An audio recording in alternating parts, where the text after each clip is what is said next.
네, 오바댜서예요. 구약 성서 중에서 제일 짧은 책이 이제 오바댜서, 이제 한 장밖에 되지 않죠. 오바댜, 여호와의 종이라는 뜻을 가지고 있습니다. 예루살렘이 587년도에 멸망을 당하게 되는데, 이제 그때 587년도에 멸망당하고 난 다음에 바로 활동을 했었던 예언자가 이 오바댜인 것 같아요.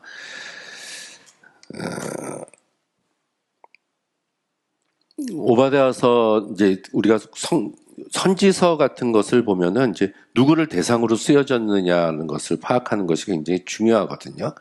대부분이 이제 이스라엘 백성들을 대상으로 쓰여졌겠죠. 아모스와 호세아는 북왕국 이스라엘 백성들, 이사야서는 남왕국 유다 백성들. 근데 나훔서 같은 경우는 그 이스라엘 백성들한테 쓰여졌지만은 아수르 이야기를 하고 있고, 요나서도 아수르 니느웨에 대한 이야기를 하고 있잖아요. 오바댜서는 에돔 족속에 대한 이야기를 하고 있습니다.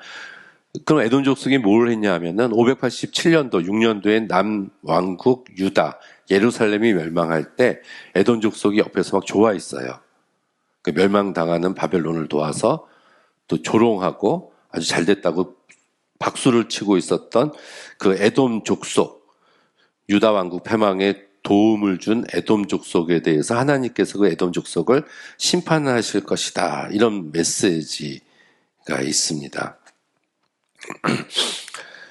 그 예언서에는 이방 나라들에 대한 심판의 메시지가 많이 나옵니다. 뭐 이사야, 에스겔, 예레미야, 아모스, 거기에 여러 나라들에 대한 이방 민족들을 하나님께서 심판하신다고 나오는데, 에돔에 대해서도 빠지지 않아요. 이사야 34장, 예레미야 49장, 에스겔, 아모스, 시편의 에돔 족속의 멸망, 심판에 대해서 하나님께서 말씀하시고요. 그 이유는 이제 너희들이 행한 대로 받을 것이다. 에돔 족속의 그 불의에 대해서 하나님께서 똑같이 심판하실 것이다, 이렇게 이야기를 하고 있습니다. 에돔은 에서의 후손이죠. 창세기 에서와 야곱 이야기에서부터 에돔이 나오는 것을 알 수가 있습니다. 에돔 그러면은 지역을 가리키기도 하고 사람을 가리키기도 해요. 역사적으로 보면은 출애굽해서 에돔 땅을 이렇게 지나가려고 했을 때 에돔인들이 막았다. 다윗이 에돔과의 전쟁에서 18,000명을 죽였다는 거. 여호람 왕 때 이제 복속을 시켰는데 에돔인들이 반란을 일으켰다. 여호사밧 왕 때 암몬과 모압 족속과 연합해서 쳐들어왔다는 거. 아마샤 왕이 에돔을 정벌했고, 또 아하스 시대에 침공을 했다. 이렇게 이스라엘 역사에서 계속 이 에돔하고는 끊임없이, 뭐 모압과 암몬도 마찬가지지만 이렇게 이제 관계를 가지면서 살고 있었어요. 그런데 이게 에서의 후손이라고 보면은 이렇게 친척벌이 된다는 얘기거든요. 형제라는 얘기입니다.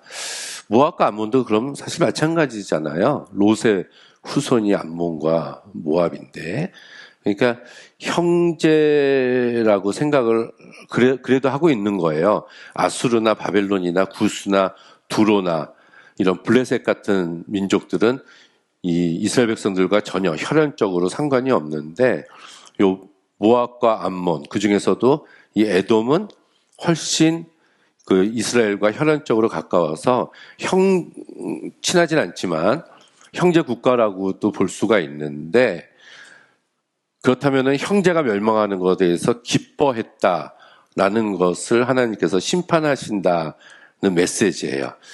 오늘날 적용을 해보면, 그러니까 내 이웃의 멸망에 대해서 기뻐하면 안 된다. 하나님이 심판하실 것이다. 이런 메시지겠죠. 특히 우리나라 같은 경우는 남과 북 이렇게 있는데 형제 국가지 않습니까? 그래서 멸망당하길 바라고 이러는 것보다는 같이 품어주고 살아가는 이런 관계가 돼야 되지 않을까. 그것에 대한 메시지를 주는 게 바로 이 오바댜서라고 우리가 볼 수가 있습니다. 예레미야 애가에도 나와요. 유다의 멸망을 굉장히 기뻐했다는 거. 그리고 역사적으로 그달리아가 죽은 후에 유다의 남부지방을 차지했다. 그달리아는 그 시드기야가 죽고 나서 이제 바벨론이 그 그달리아라는 사람을 총독으로 세워요. 그런데 유대인들은 그달리아는 그 다윗의 후손이 아니기 때문에 왕의 반열에 올려놓지 않습니다. 그래서 시드기야까지라고 쳐요.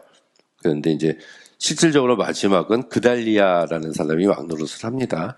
근데 그달리아가 죽은 후에 유다의 남부지방을 차지했지만은 곧 한 4년 후에 예루살렘이 멸망한 후 4년 후에 에돔 족속들도 바벨론에 의해서 멸망을 당하게 됩니다. 이것은 하나님의 심판이 성취되었다.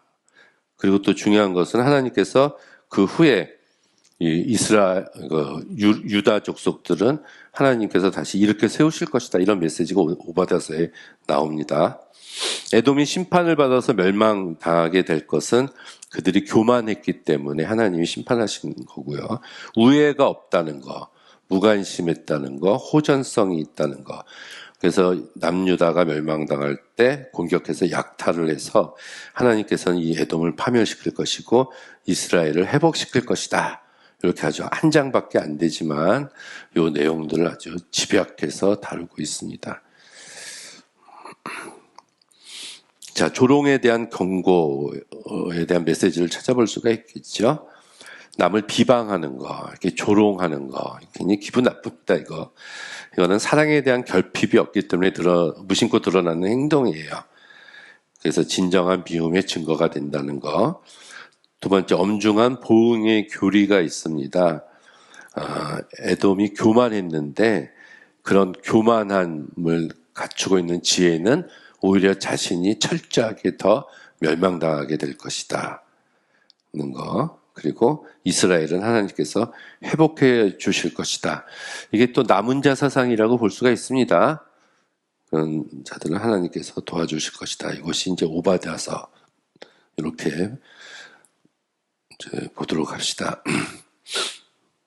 네, 오바댜서 여기까지 하도록 하겠습니다.